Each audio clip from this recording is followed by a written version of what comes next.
দ্বিতীয়তে আপোনালোকে জানে যে কেইটামান দিনৰ পৰা অসমত বিশেষকৈ ঈদুল জহাৰ পিছৰ পৰা অসমত কেইটামান জাগাত আমি অশান্তিৰ বীজ সিঁচিবলৈ কৰা প্ৰচেষ্টা আমি দেখিবলৈ পাই আছোঁ। প্ৰথমতে ধুবুৰীৰ পিছত লক্ষীপুৰত, লক্ষীপুৰৰ পিছত লখিমপুৰত আৰু লখিমপুৰৰ পিছত গোৱালপাৰা আৰু এতিয়া হোজাই। ক'ব গ'লে সাম্প্ৰদায়িকভাৱে বা যিমানখিনি জাগাত খুব সেন্সিটিভ জাগা, এই গোটেই স্থানবিলাকতে এনেকুৱা ঘটনা হোৱা দেখা গৈছে। আৰু এই গোটেই ঘটনাবিলাক যেতিয়া আমি চাওঁ তেতিয়াহ'লে আমি দেখা পাওঁ যে য'ত য'ত এনেকুৱা ঘটনা হৈছে তাৰ ওচৰত এনেকুৱা লোকেলিটি আছে যিসমূহ লোকেলিটিত সাধাৰণতে ঈদুল জহাৰ সময়ত গৰু মাংস খোৱাৰ এটা ব্যৱস্থা চলি আছে। আমাৰ যিখন কেটল বিল আছে বা আমাৰ যিখন কেটল আমাৰ প্ৰিজাৰ্ভেশ্যন বিল আছে, সেই বিল অনুসৰি যদি হিন্দু মানুহ থাকে তাৰ 5 কিলোমিটাৰত কোনো মানুহে যদি মন্দিৰ আছে বা আমাৰ নামঘৰ আছে তাৰ 5 কিলোমিটাৰত এই ধৰণৰ মাংস তেওঁলোকে খাব নোৱাৰে। সেইটো আইনী ব্যৱস্থা আছে।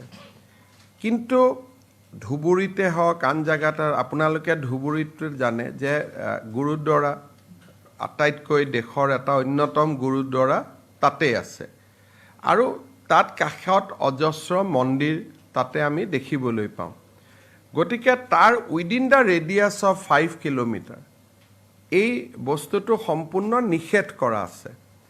কিন্তু এইবাৰ ঈদৰ সময়ত বা আগে পিছে এই যিটো প্ৰভিজন, এই প্ৰভিজনটো আমাৰ জিলা প্ৰশাসনসমূহে যি ধৰণে বলবৎ কৰিব লাগিছিল সেই ধৰণে বলবৎ জিলা প্ৰশাসনে কৰা নাছিল। ফলত মানুহো সচেতন নহ'ল। আমি মানুহক যদি সচেতন কৰি ক'লোহেঁতেন যে উইদিন 5 কিলোমিটাৰ্ছ এইবিলাক আপোনালোকে খাব নোৱাৰে, কাটিব নোৱাৰে, হয়তো আজিৰ ঘটনাটো নহ'লহেঁতেন। এতিয়া তেওঁলোকে যিহেতু এই গোটেই ঘটনাটো যদি আপোনালোকে দেখে যে নামঘৰ মন্দিৰৰ 5 কিলোমিটাৰৰ ভিতৰতে হৈ আছে। গতিকে আমি জিলা প্ৰশাসনক নিৰ্দেশ দিছোঁ যে আমাৰ কেটল প্ৰিজাৰ্ভেশ্যন আইনৰ যিটো এটা গুৰুত্বপূৰ্ণ দফা আছিল যে মন্দিৰ নামঘৰৰ 5 কিলোমিটাৰৰ ভিতৰত গৰু মাংস কোনেও খাবও নোৱাৰে, কাটিবও নোৱাৰে, মাৰিবও নোৱাৰে। এই যিটো আমাৰ ব্যৱস্থা আছিলে তাক আমি খুব কঠোৰভাৱে বলবৎ কৰিবলৈ জিলা প্ৰশাসনক আমি নিৰ্দেশ দিছোঁ। আৰু 5 কিলোমিটাৰৰ ভিতৰত যদি কোনেও গৰুৰ মাংস নাকাটেও নাখায়ো তেতিয়াহ'লে 5 কিলোমিটাৰ পাৰ কৰি আহি মন্দিৰ বা নামঘৰৰ সন্মুখত এনেকৈ হাড় মূৰ ৰখাটো সম্ভৱো নহ'ব।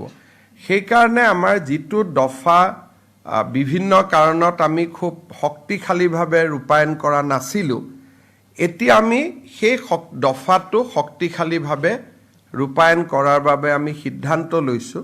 আৰু মই ভাবোঁ যে এটা গোটেই ব্যৱস্থাটোৰ পাৰ্মানেণ্ট চলিউশ্যন হ'ব পাৰে যে উইদিন 5 কিলোমিটাৰ। উইদিন 5 কিলোমিটাৰ মানে ধুবুৰী টাউনত কোনেও খাবও নোৱাৰে, কোনেও কাটিবও নোৱাৰে।